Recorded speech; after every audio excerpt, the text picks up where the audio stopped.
I'm James. I'm Dylan. So we're just going to start off with problem 1.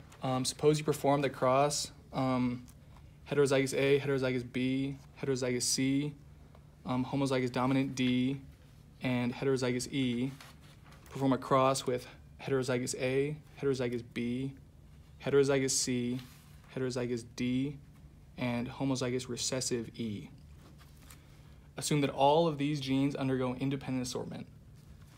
So A, the question is, what proportion of the offspring is expected to have the heterozygous A, homozygous dominant B, homozygous C, homozygous dominant D, and homozygous recessive E genotype?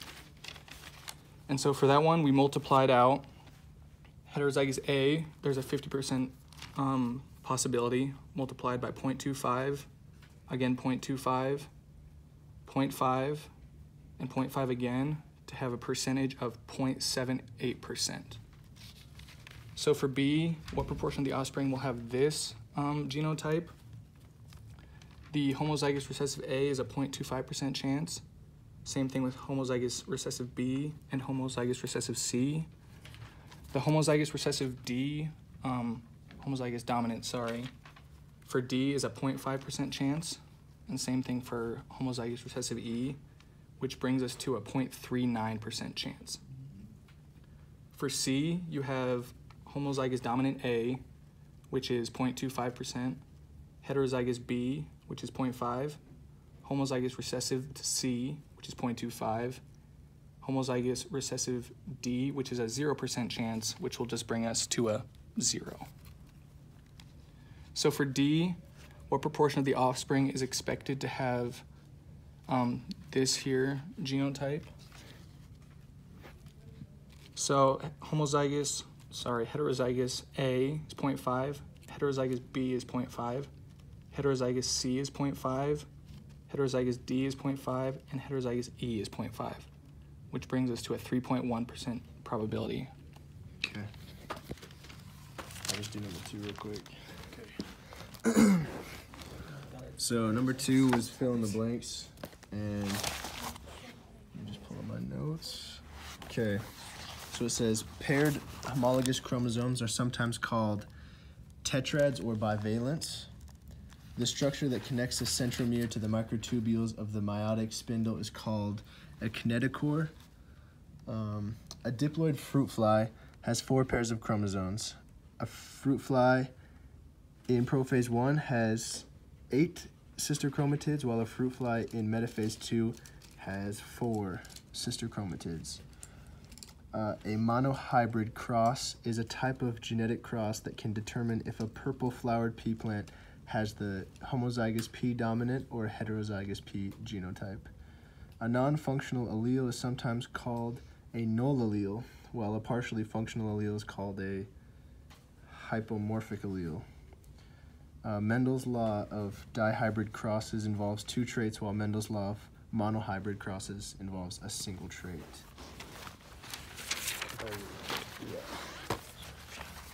Just close out of that thing. I don't know what it is. There. Okay, so for question number 3, suppose an organism has the genotype homozygous dominant T, heterozygous R, and heterozygous Y. Assume that the T alleles and the R alleles and the Y alleles assort independently. So this is the diagram that we drew out. The first option that we got, since the T alleles are homozygous dominant, they will remain the same.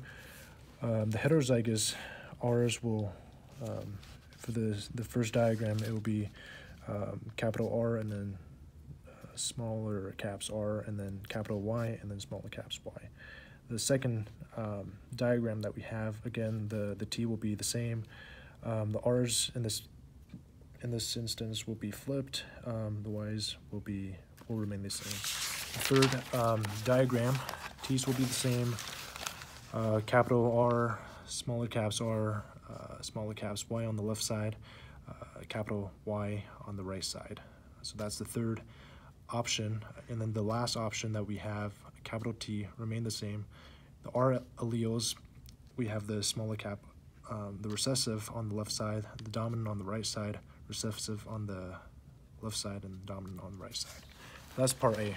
And then part B, indicate all the possible gamete genotype that can be produced in this organism at the conclusion of meiosis II. So, so there's 4 possible gametes. We got the dominant T, dominant R, dominant Y, dominant T, dominant R, and recessive Y. The third option, we got dominant T, recessive R, and dominant Y. Fourth option, we have dominant T, recessive R, and recessive Y. For C, how many sister chromatids are found per cell in this organism during metaphase 1? Well, each progeny cell will first begin with 3 chromosomes, and each chromosome, we know, has 2 sister chromatids. And so we will have at least 6 chromatids, sister chromatids, at the end of meiosis number 2. And for D, how many chromosomes are found per cell in this organism during metaphase 2? So meiosis 2 is an equal division, therefore the chromosome number will remain at 3. I got number 4. Yeah.